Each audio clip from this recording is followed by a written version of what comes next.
You're listening to the Comic Crusaders podcast. I am your host, Al Mega, CEO of Comic Crusaders and Undercover Capes. In this show, I'm sitting down with creators from all walks of life to talk about inspiration, process, the lessons they've learned, and a whole lot more.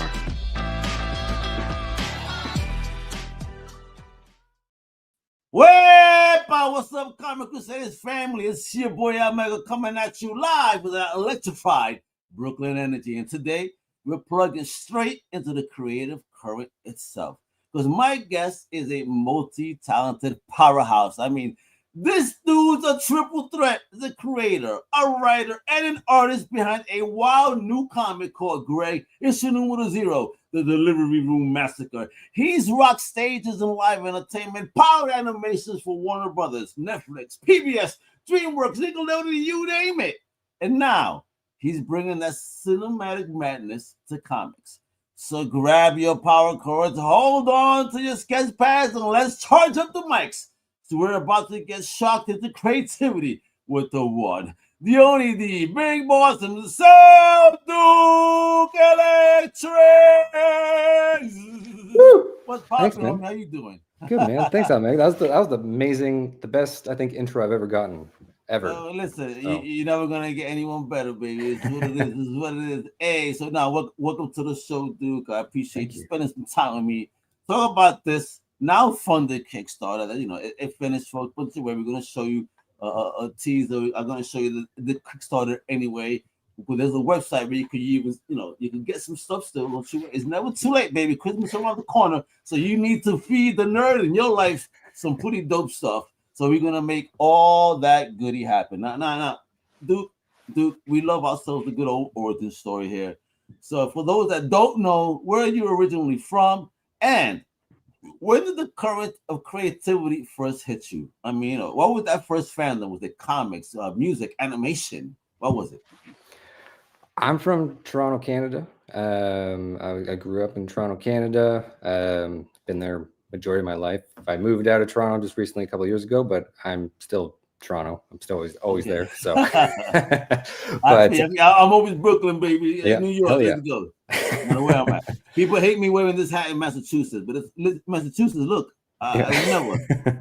never flip. All right. That's great. Man. Yeah, no, I got into comics and animation at the same time at a young age, and that's been my main thing for most of my life. Just watching cartoons, reading comics. And may I ask, when it came to comics, how did you find that? Was it your parents? Did you have siblings? Was it friends? Was it self-discovery? So it was a mix of my cousin and my dad. So my dad used to collect stuff, and I would go to comic shops all the time with him because he'd be buying like hockey merch and stuff like that. Oh, okay. You had a collector. Oh, yeah. I see. My dad was not like that. My shit was total. Mommy one day just happened to buy me a book to shut me the fuck up. It's still on that wall today at the airport. Christ Star Crystal Warrior #2. That's nice. What that is. That's my original copy, all fucked up. But awesome. Even my mother said, "You still have that book?" I'm like, "Yeah." It's special to me. Yeah. You know what I mean? It started me in my journey because after that shit, that's all I ever wanted. When she said, "Hey, I gotta go to the doctor. You want? Would you mind watching your brother? Do you want anything?" She would want to give me money or something. I'm like, no, use that and go to the newsstand. Just find comic books, whatever. And so you used to bring me some dope shit. You know what I mean? Yeah. Oh yeah, definitely. I can imagine, especially back then too, with what was out at the time. Oh man, Action Comics, the Showcase, Spider-Man. She really got me into Captain America. She kept bringing me the Scores issue somehow. Oh wow. When he was out, I loved it. Anyway, so let's talk about this now, right? What was the first project or drawing that made you think, like, yo, I could do this. I want to make something of this. Talk to me about that young electric energy that came through.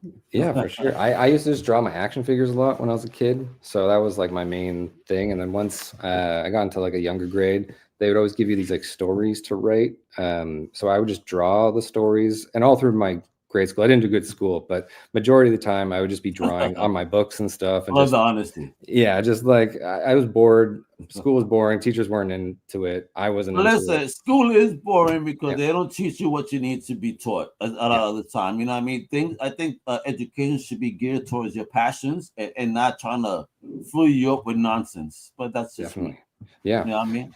So I'd make little comics of my own when I was making that stuff, and then Me it wasn't. too, man. And once I got into high school, I went to an art high school, and we had a new teacher. He was like a younger dude, and he was like, "We're going to do comics for this like semester or whatever." And so I got back. Wait, you had a teacher be like, "Yo, we're gonna do comics this semester." I wish a fucking teacher had said that. How did you feel as a comic geek yourself? Oh, it was great. I dropped off for a little bit because I got more into music and all that jazz. And I get it. Yeah, music, you know, and the love life out there, you know, it started macking. I feel you. You know. and for the longest time, I still I was like a undercover nerd basically, because I'd be playing guitars, doing all this stuff, and like going to things. But I always loved comics. I always would read comics. But I lost all my comics at one point because my dad had a flood in his basement, so I lost everything. And so that's life. But I've been recollecting, so that's you know, you just got to rebuild it. But at that going back on that journey, isn't it fun though? Refinding the things that you lost, right? Definitely, yeah. And a lot of it was like '90s stuff. So just and a lot of it's cheaper now too. So it's like I'd find those ones with, like the little holographic cards and stuff, and like okay, I know what you're talking about. Dope. Yeah, those are dope. But yeah, the exercise was just to make a comic. So I decided to make a little version of what Greg before Greg was Greg. It was just like a version of Greg, and it was only a couple of pages long, but it still got me thinking. And then it was always at the back of my head for the longest time of like, hey, you know what, I should really do something with that. That was kind of cool. And then my wife was like really positive about it, being like, you should just do it. Like, just do it one day, whatever. Like, what do you got to lose? And then I did. Yeah. I think so. You work with some major names, brother. You know what I mean? So any behind the scenes lessons from those studios that maybe helped you as now an independent creator? That's a good question. I would say just work hard, stay honest, just keep doing what you can do, and always just try and improve your situation. Like I started out as like a sound guy, and then I made my way through that into animation, because it's all just about like who you know in the back doors that you can kind of find. Yeah, man. Especially when you're passionate about it, they get that energy. Shit, that's it again. You got the electric energy, baby. I get it. I see it now. Definitely, man. And so I started just as a sound guy, as like a file guy, and you know, I just worked my way through all these different projects, working as like, you know, a PA or a coordinator or whatever. And then, you know, now I've managed quite a few shows now, and it's and you know, it just you get the experience, you get to understand how things work, and then once you get that, it's just kind of like a rhythm and flow of how to just get through it all, right? And I just want to say something for those that are listening that have audio only. When this goes on audio, I need you guys to watch the video because my man has the dopest pink 3-piece suit on right now, yo. I mean, it is class right now. Like, you know, I've been thinking about wearing a suit like this, and now that I see it on my man, I'm confident that I can also pull it off. Because my man looking dope right now. Thank you, man. Yeah, you got to keep it electric, you know, with the electric fuchsia paint, and you know, I love it, man. That pimp shit. You have a cane going with that too? I don't have a cane. I used to have a cane, but not for this outfit. It was a outfit I had a long time ago. But I will say though, if anyone ever, you know, if you're ever wearing a pink suit or want to try wearing pink, and anyone gives you flack for it, you can just tell them that pink is a man's color, because historically, they used to give babies in the crib, male babies, pink to wear. And it wasn't until after World War II when capitalism decided, hey, you know what? Because the female babies would get white, men would get pink. They were like, we've got to make money somehow off this white. We can't just keep having a white outfit for the girls, so let's switch it. So they switched the girls to pink, and the blue, and they gave blue to the boys because it cost a bit more to dye the outfits. So that's where the color pink then turned into a girl's color, and then blue became a boy's color. And so You just murdered me. You have just murdered me with that. So you can murder people with that historical art bro. history there if you It's ever get any horrible. flat for it. It's terrible. Capital. It is. Jeez, everything gotta be about fucking money. Jesus Christ, yo. Yeah, man. It's crazy. Anyway, just, I don't want to go on that side of the talk. I want to talk about Greg. I need to talk about Greg because the title alone sounds chaotic. The Delivery Room Massacre. Now, bro, I need to know. Thank you. You sent me the issue. I read it. I'm like, what in the fuck is going on here? I see this as a fantastic, like trauma style horror movie. I would love to see that. So, give it to me. What is this? I mean, what's the origin story behind the ride? So I was really influenced with Happy Wednesday, Daniel. I like horror stuff. And I always wanted to find a way, because Greg's power is that he's extremely good looking, and he's so good looking that if you see his face, your head explodes. And so I was always trying to figure out an origin story for him. And I had that problem when I was younger. Now that once I got the white hair, the power got extinguished. Oh, damn. But yeah, I was trying to find a way that would be entertaining to have his, face not be seen, but how his face would affect people. And I figured, well, when he was born, what happened? Because he has no coverings when he comes out of his mother. So I decided to make it kind of like a horror moment for his origin story. It was a fucked up origin story. That's what that was. I mean, listen, as I'm reading, I didn't expect what was going to happen. I was, oh shit, damn, bro, you're a sicko. So tell me what type of horror movies you enjoy as a child. Because it's like, I saw some things here that made me think of some crazy shit from back in the day. Yeah. My first thing of horror, and it's not really a horror movie, but it's just, I walked in at the wrong time. I walked in on Sarah Connor being nuked in Terminator 2 when she's lighting the park. So I walked in as a kid thinking like, oh, this looks like a nice thing we're watching here. My mom was asleep on the couch and I was like, this looks like a great movie. And then all of a sudden the bombs dropped and then she so that kind of rubbed me in that way, which actually is kind of funny because there is people like blowing up in this book. But you see that correlation, how what affected. This is why I ask those questions. There are things that affect you. You don't know how it comes out in your storytelling in the future. And I love it. Definitely. So because I saw that scene, but I thought more the day after. Oh yeah, you seen that movie? I had a long time ago. It was a made-for-TV movie, but the nuclear scene with the parents in the park with the kid when the shit blew up and they turned to skeletons. Yeah. And then I was a kid in school talking about nuclear bombs. They had me fucking terrified as the fucking kid. That was the only movie, I promise you, that ever scared me in my whole life. Yeah, so and it's like, scary because it's still real, right? Like, yeah, it's like and they were feeding this shit as kids. Yeah. Back in the 80s, Yeah. Oh my crazy. God, but that's the only movie that ever fucking scared me. Wow, honest to God. But let's talk about that art style because that shit is electric, no pun intended, my man. How do you balance that traditional media with digital? Is it like a 50-50 workflow, or does one always win the battle, one over the other? How do you do this right now? Sometimes one wins over the other. It depends. It really depends. Like if I can't do anything better with it on a different format. So usually what I'll try to do is I'll do a concept pass. Sometimes it'll be digital. Sometimes it'll just be a sketch, and then I'll digitize it. And then I'll do another pass over it and try to make it better and clean it up a bit. And then I'll usually take that, then print it out, redraw basically what it is, trace certain parts if I need to. And then I would then take it digital again, re-ink it all, then add the color. So because I really have a thing with pencil, because I find I like painting digitally and stuff, but I find you just don't get that same pencil feel sometimes. Or I think sketches. Now my next question, I think, now has been answered. I was about to ask you, what tool or brush would you save from a burning studio first?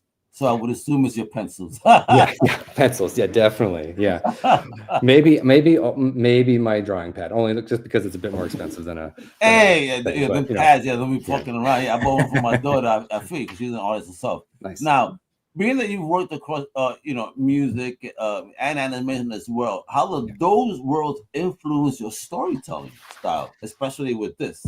Definitely. Yeah. A lot of I try to make this like an animated, like a show or an animated sequence. And I try my best with the graphic design and stuff to keep everything flowing so that it just feels like there's no effort trying to figure out where the panels are or where things are landing and stuff. It all just kind of flows together, and you know how to get to the next part. And then things are popping out kind of at certain pages, and other pages have different things happening. So I really try to keep it that way. Like in my animation world where I work, a lot of the time we do these like animatics, which are kind of like comics, but they're just kind of like black and white. There's no animation, but there's still motion a little bit. So I focused on that for a while, and that kind of carried over to this, where you just got to be able to tell the story but have the flow. And so that was one of the things that helped with that. And with music, I listen to a lot of music when I'm making art and stuff, and as long as you can keep those beats, like you just have to make sure like everything kind of has that beat. And if it doesn't have a beat, baby, hit that rhythm, man. You better keep me like this and shit. Exactly. I don't want to be dancing like Elaine and shit for fucking. Totally, yeah. And then and that way you can hit those crescendos, you can hit those different things that are gonna like pop and make you go like, oh, that's great. Oh, that solo. Yeah, I love it. Talking about that music, bro. If Greg had a soundtrack, like what 3 songs would absolutely be on this joint right now? You know what? Let me look, because I have a Greg soundtrack right here. Hey, my man ain't playing, bro. I love it, bro. Let me pull it up. I got a lot of like 70s stuff on here. I was listening to a lot of disco randomly. It feels like a 70s fucking style horror movie. Yeah. And especially with that intro. Again, 70 years to the fucking core. Yeah, man. I got some Donna Summers on here. I got some Scarface. I got some Lady Wary, who's recent. I got the Abani Rhythm Band, the Fabulous 3, the Budos Band. I got Bonnie M. Just keeping it. Anderson .Paak, I got him on there. Yamazawa. I love it. I love it. Yeah, G, Greg, I see what you're doing there. You know what I mean? Now, let's talk that Kickstarter hustle. I'm about to show off the trailer, and then I'm going to show off the now funded Kickstarter so you guys can have a little look at what was going on over here. You know what I mean? And guess what? Just because the Kickstarter is funded doesn't mean anything, because guess what? If you check out the websites right there, guess what? You can get hands-on, get yourself a copy, and support my man Duke, and support independent comics. All the websites right there to check out. I mean, which one of the 2 can we get? Can we get it in both? They both connect to the same place. So it's there we go, bro. Yeah. There we go. I dig that. And I'll say too, really quick, I'm in Canada, which means it's actually cheaper for you guys in the States to buy it from me, because it's going to be your dollar is higher than my dollar. So there you go. You'll be getting an extra discount just because you got American money. So you hear this, mi gente in the States. Make it happen. Support. And he just that sold me. Cheaper. Let's go. But for you, let's talk that Kickstarter hustle. I mean, what made you take this route for issue number 0 before I show off that trailer? Like, why Kickstarter? Why was that the choice for you? I had some people that I was talking with out this way. The place that prints my comics, Studio Comic Press, they do a lot of Kickstarters, and I just saw a lot of people going to Kickstarter as a platform for their comics, and I had never tried it, but I figured like to make it kind of like industry official, I feel like you had to like do a Kickstarter to like be like, hey, it's official, I got this thing, instead of just kind of putting it out. And when I made this comic and I did the first print, I didn't know how to properly put it out, because I was like, I have this now, but now I don't know how to like share it with people, because now it's just out. And just like how I used to make records and stuff, I was like, there's no hype until this comes out. Like I felt like Kickstarter is like a good way to hype it and to get the word out, and then also to get on, like, to be on shows like this and other shows. It was kind of like, hey, you know what? I have a Kickstarter. I have this comic. would I be able to come on and You talk about don't it? Right? only just need the Kickstarter. If you're a dope creator, Comic Crusaders here to support independent creators. I mean, if you got a book out there, and you're self-publishing without Kickstarter, come on through. I'm here to celebrate everyone, not just you. You know what I mean, like that. I mean, it has. Listen, man, creation is hard. I mean, y'all putting your livelihood, your souls into these projects sometimes, and it's not easy. And I really do not like when people just want to like shit on creators. It's like, listen, unless you've made something, I honestly, no disrespect, shut the fuck up. I mean, Definitely. If you've never done anything, shut the fuck up, por favor. Because again, this shit ain't easy. These are people putting that man, this is work. And talking about work, let's check out this dope trailer, and I'm gonna show you off the now funded Kickstarter and all that good shit. Let's make it happen, baby.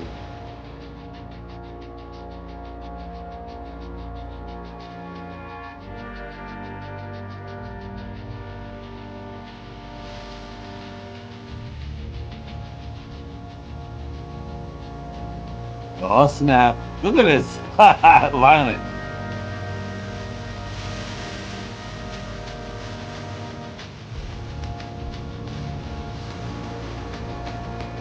I love the indie feel to this, man.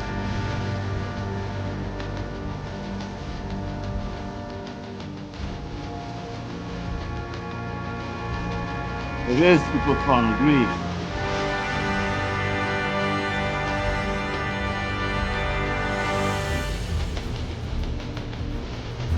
Woo!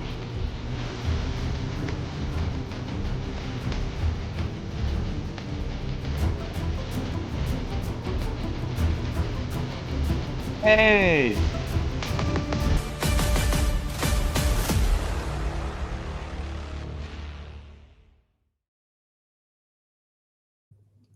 You heard? If your heads explode, it's not Duke's fault. Nope. I mean, it is. I agree with all those reviews. It is definitely fun. It's a ride. What an independent style, and it does. It's just the way you did it. It definitely takes me back to an older day, and just reading through. It's just wild, and again, the '70s vibe. It is dope. I actually enjoyed the shit out of this book. You know what I mean? It was fun. I appreciate I pick and choose those that I want to read, but I always read my Kickstarter joins when I talk to you guys. And let me tell you that I've been thoroughly impressed this year by everybody's work. A lot of fun stuff, and I'm so blessed to be able to talk to you guys. So thank you, again for wanting to be on the show. We'll talk about the book because again, here we go, man. This baby, my man was looking. What was it, 45? He made it at 45, 55. Look at that with 39 backers putting in these salute to you guys. And I love it. Warning, dangerous content. It is true, man. Yo, bro, how the hell did you think of that crazy ass title, The Delivery Room Massacre? Because it's like this hospital horror meets comedy, or is it like straight up Nightmare Fuel type shit? I was all the above. All the above, man. Like Greg's kind of like a dark comedy and stuff. So I kind of was like, they always Massacre is always just that thing, it's it's going to be a gore fest, or it's going to be not good. And then, it all takes place in the delivery room. So I was like, well, Delivery Room Massacre, here we go, and I liked sorry, go ahead. Yeah, because I was gonna say without spoilers, like for those of those that are listening, and that want to pick up the book again, let me put that link down there real quick again. What was it? Well, okay, boom. How wild does it get in Issue 0? Like, give us a scale for those that are listening. Like, is it PG-13 or is it hide your kids? I would say it's I would say PG. I would say Peggy 16. A little bit older. Add number 3 to that, and we're good here. Yeah, now, brother, like you've been part of these global productions, right? What's the difference between working in those giant machines and then doing your own creator-owned madness? It's hard doing it on your own. You have to kind of at some point, and same thing with animation. At some point, you have to say, you know what, I'm going to stop doing it. You just have to be kind of creative with what your goals are. So it's like, with this book, it's actually like I have like the full volume done, and I have a lot of You more do. art done. Yeah, it's all written. I have the second volume even in written in progress. Wait. All right. So this project right here, I got to read, one issue. Like, how many volumes? How many issues we talking for volume 1 and volume 2? How ahead are you? Are we going into like 2060 and shit? Maybe, man. I don't know. Like at the moment, I have a lot of outlines and stuff, and then what's actually written script wise, I have the first volume and then the first issue of volume 2.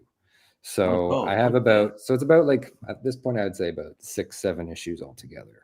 Excellent. So you're way ahead. That's wonderful. So again, and when you jumped into the Kickstarter, did you think ahead and have the project done, or was the project getting made during the project itself was live?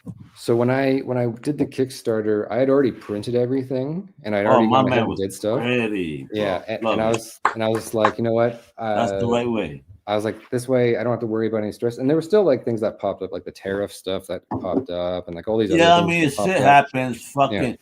And I'm sorry that creators from our other countries got to deal with that shit. I'm so fucking sorry, man. I listen. People ain't vote for that type of shit. You know what I mean? Especially because again, you do think about the small things. Like, he's talking about big things, but at the end of the day, it's like it affects the small things a lot. And it affects these amazing independent creators that are trying to put their dope product out here. Because again, you guys are, Canadian creators, European creators are doing amazing fucking books, man. And it's like, we're being robbed right now because of what's happening. And it sucks too because Canada prints all the comic books for the States. So then you guys end up paying more because we have to then resend stuff back to you guys. And then those tariffs it just sucks for everybody. It's not necessary, but well, again, the world wants to change. And listen, I'm waiting for the aliens. 3-eye atlas broke up. Yeah, spiders to Earth apparently that have landed in Antarctica. Nice. If you listen to the internet, you just go fucking nuts, bro. Yeah. Great stories. I dig it. Oh, now talk about this cover, man, because it's like, I love it. And again, and you on theme with this pink, man. What is it about pink, bro?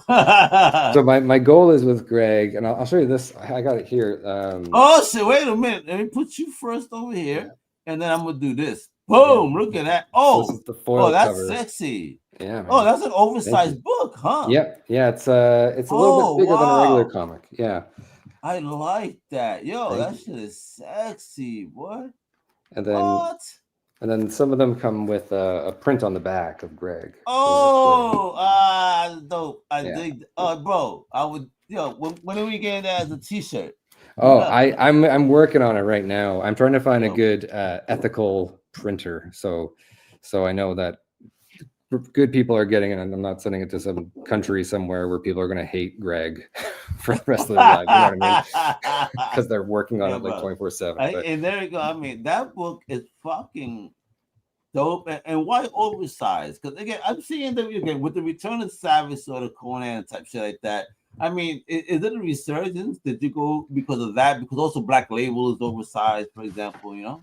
I was working on it, and then at the same time, like when I was in process of it, like Distillery came out with their oversized stuff, and I was like, I kind of like the feel of this, Distillery too, and I wanted it to be like something that you can just hold and be like, this is a book, like I'm holding this thing, but I got the people's back that want something smaller because I have these Bad Economy edition.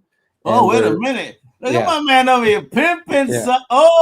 And they're quarter of the size of a regular book, has everything in it. Like an ash can. Yeah, it's like dope. Okay. Yeah, and so it has everything in it. It's just smaller. It's look at that color ass book too. That shit looks sexy as fuck, boy. Look at that. Hey, look at him flip through. Hey, look at that. There you go. You see those colors, folks? Hell yeah. That shit is popping, son.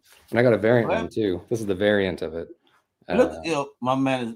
Yo, stop it. Yo, who did that variant? You did it? Yeah, so it's one of the pages in the book of when he comes out. So I just took that, put it on, and then I just redid the back with a whole different design with some craziness. And fire. And there's a little like, it's not holographic, but there's like a little like optical illusion of baby Greg in the explosion here. Oh, So, really? So basically, smoke some weed and stare at the pink. yeah, man, definitely. Hey, I mean, hey, whereby that could go many ways.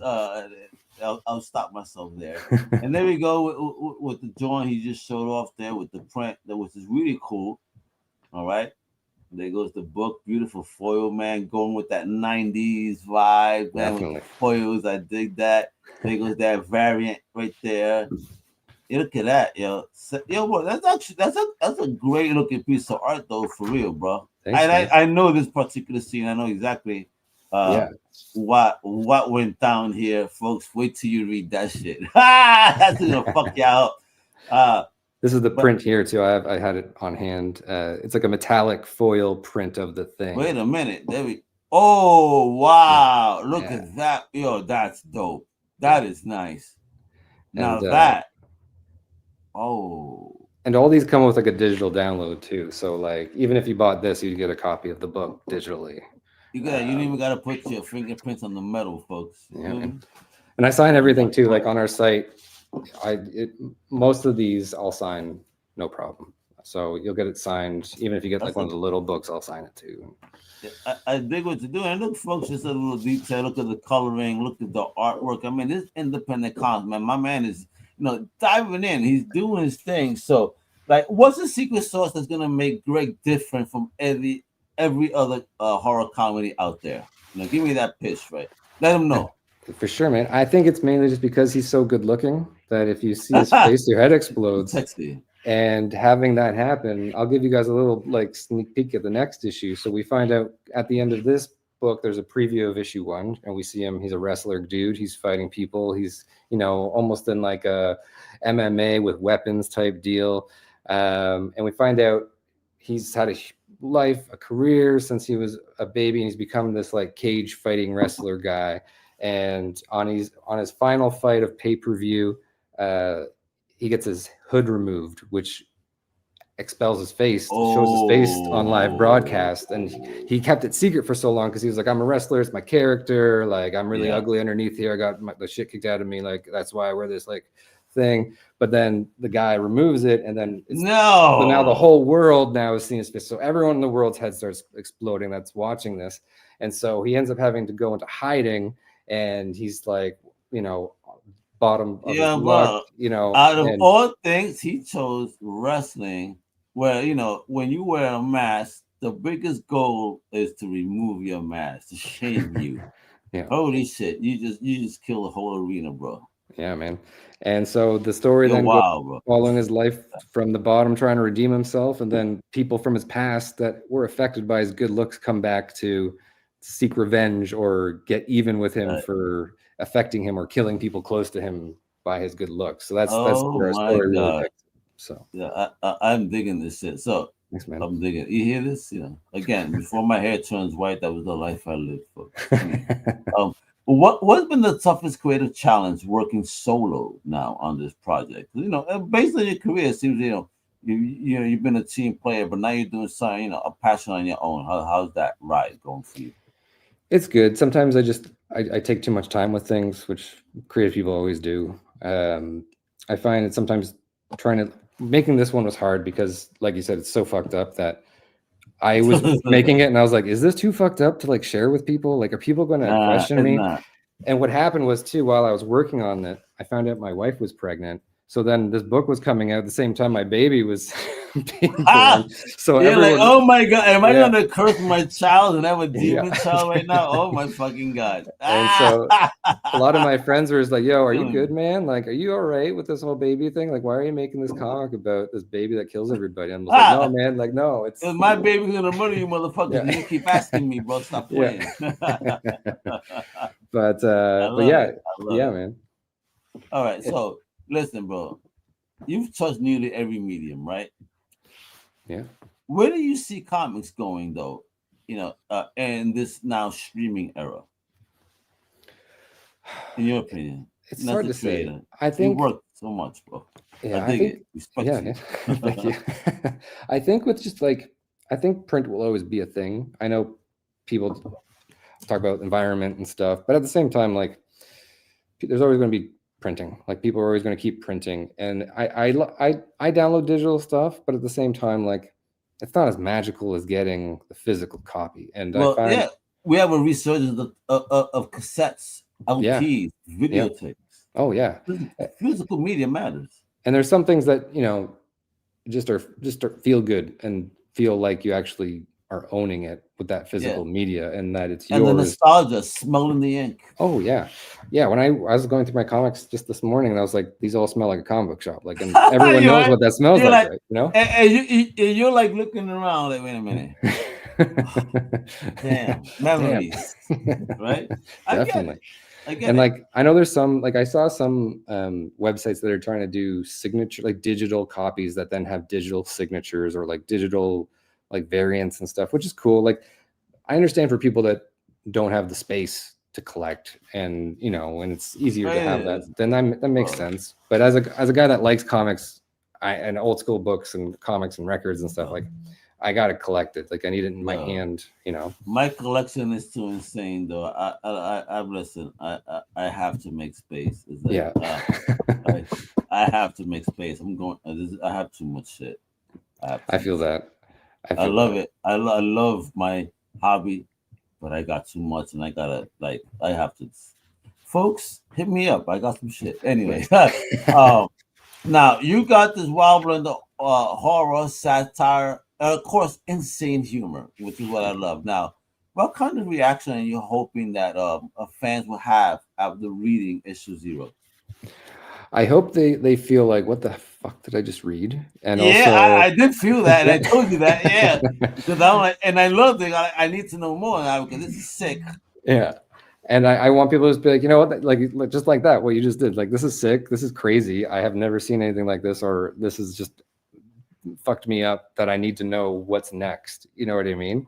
And my goal with every book is to always push everything to a 10 by the end of that issue, so that everything is always just like crazy, off the wall insanity, and then you got to go to the next book, and then either it starts from the 0 to 10 again, or it keeps from 10 to 20 at that point. So it challenges me too to make it better and as good as I can make it. So. Yes, sir. Now, if someone had to explain this book at a family dinner, what's the least awkward way to do that? I would just, I would say, the PG way I do it is I usually just say, it's about a guy who's so good looking that if you see his face, your head explodes. That's it. Just the elevator pitch is usually good for family dinners and stuff. Like when I do cons and stuff. About that birth scene. Yeah, exactly. I've had old ladies though, like at cons, come up to me and being like, I really like this book. My kids are too young to read it. And like, I like the pink, I like the style. Like if you make something that's for kids, I will definitely come and pick it up. So it's one of those things where it gets a lot of attention, and I guess the suit also helps with that too. We're gonna talk about that. I'm gonna be wearing a pink suit soon. Hell yeah. Yeah. Listen, I like wearing my red and my rocker jacket and shit. Yeah, but man. Nah, bro, that you got me beat on style in this episode. Hey, all I am trying to do is I'm trying to bring back suits. Like this is a cheap suit. Like I didn't pay much for the suit. So like if people can just start wearing suits again and like, let's get back to that. Some fedora, some fucking shoes. Let's go, bro. And start looking sexy again, baby. How about that? Hell yeah. Now, what's next for Duke Electric, bro? Now you got this book funded. What's next? What's the next Kickstarter, or are you going dolo? What's going on? What are the plans? So right now I'm finishing up the art for issue 1, and that's going to be out in the new year, probably around March, April, I'm hoping. And then once that next issue comes out, this suit turns into a electric blue suit, and then and it's going to be a blue cover with different. You're gonna do some color things. I like this. Yeah. And so, bro, you better get a sponsorship from wherever you get your suits, and get it. Come on, bro. That'd be cool. Come on, bro. I'd have to do that. Let's do it. Yeah. That's an idea right there. I'll have to check, because I get these from. I got this like a year or two ago on Amazon for $100 Canadian, which is probably like $80 USD. Really? Yeah, man. It looks good. Yeah, thanks, man. Yeah. New Year's Eve, I think I'm not trying to steal your style, No, but it please. look good, man. You know, come on. Hey, Give the old man a chance. hey, if I can get people looking good and dressing in good colors, because the There thing we is, go. There we go. there's so many colors out there, and like I feel like we only use like not very many. Like I feel you. when I I feel you. go out, it's like black and white and jeans. Like that's all I see. And, Yeah, but black, white, and blue. Stop it. Exactly. You gotta get colorful again. Hell yeah. Now, talking about being a colorful man, because it's the convention season. I know we're winding down, but I don't know how it is in Canada. So, are you making any appearances before the end of the year, or are we planning for something next year? What's going on? So I'm trying to look into next year. I did a few this past summer, and that got people being like, "Oh, we should have you at the next one." So I was like, "Cool, let's do Nice. it." I have one event coming up, but I just got an email that they might not have enough tables, and I'm hoping that I can attend it. But it's a punk rock flea market, and they have a bunch of punk rock bands playing and a bunch of artists and stuff. Oh, this is up their lane. Yeah. And I was like, you know what? I got punk rock comics. So like, let me come out there with my pink suit and sell some of this. So hopefully I'll be there. That's it's in like Kitchener-Waterloo region. So I think it's the Waterloo part, the end of this month. And it's bro, they would eat the fuck out of this book. I hope so, man. They would eat it up. Yeah. This is definitely on that punk rock. Listen, if I show this to my baby brother, middle brother actually, he would tear this book up. He'd want every variation of it. I'm gonna talk to him about it. Make sure that'd be great, man. Thank you. I appreciate know what I mean? That. It's real talk. Now, folks, look how easy it is for you to get involved. I know the Kickstarter is there, but that don't matter. You want to get involved. You want to pick up those books, get those books right there. Listen, there's two websites. Go gregcomiccofficial.com and then nerdinthesky.com. Now, what is Nerd in the Sky? So that's my little self-publishing label that I put on things. So so that's my little thing. I got my little logo here, and it's my seal of approval basically that I just put on things. And excellent. Yeah. There we go. And folks, guess what else you could do? You can follow Duke on social media. My man got a Blue Sky, so it's Duke Electric at Blue Sky. Blue Sky. So you know how that goes over there. It's a whole big mess of words. And then on Instagram, it's very easy. Greg Comic Official. Go to the Insta, hit up that channel right there. And again, if you want to see what I was just showing you, how the art looks and those covers, go check out that Kickstarter right now. And look out the page. It's still live up there. You can still see what was going on. So you get Comic Official right there. Greg issue numero 00, folks. Entiende? All right, so go check that out. Support independent comics. Support, my man right here. I'm digging it now. Greg, obviously the last words. I always like my people to kind of, because you've been in the game. So talk about it. What type of advice you give to them youngins out there trying to get into the game themselves?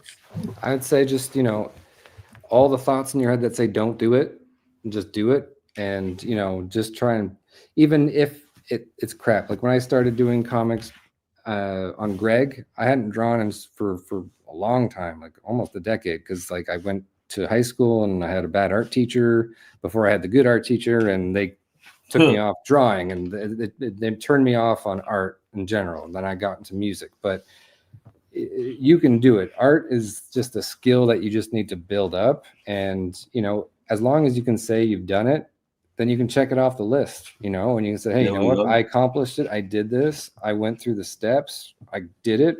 And then just put it out in the world, share people. And, I didn't think anyone was going to like Greg. I thought this was just either going to end me as a human being in my social life, or that people would just not like it. And they'd say, this guy's fucked up. Like, I don't want to hang out with this weirdo. Nah, but I love it, bro. And I want to hang out with you. I love your sick mind. I love the book. And we got to make this happen. Yeah, man. All right, so folks, man, oh man, this is what it is. This is what pure voltage right there. You feel me? So again, big shout out to my man Duke Electric, the mad genius, for bringing the madness with Greg issue number 0, Delivery Room Massacre. Now, family, if you love originality, if you love twisted humor and indie creators who bring that cinematic spark, then go hit up that webpage right now. Show Duke that the Comic Crusaders family rides with creators that keep the industry alive. So make sure you support this project, share the link, tell your crew, Remember, it's not just comics, yo. This joint right here is a movement. All right. So this is Omega right here. They're just saying, yo, stay loud, stay proud, and most importantly, keep it big. Hasta la próxima, baby. You know what it is. Later. Thank you for listening to the Comic Crusaders podcast. If you like the content, please subscribe and turn on notifications. Also, please visit comiccrusaders.shop and our extended podcast family over at undercovercapes.com. And also make sure to download the Comic Crusaders app on the Google Play Store today.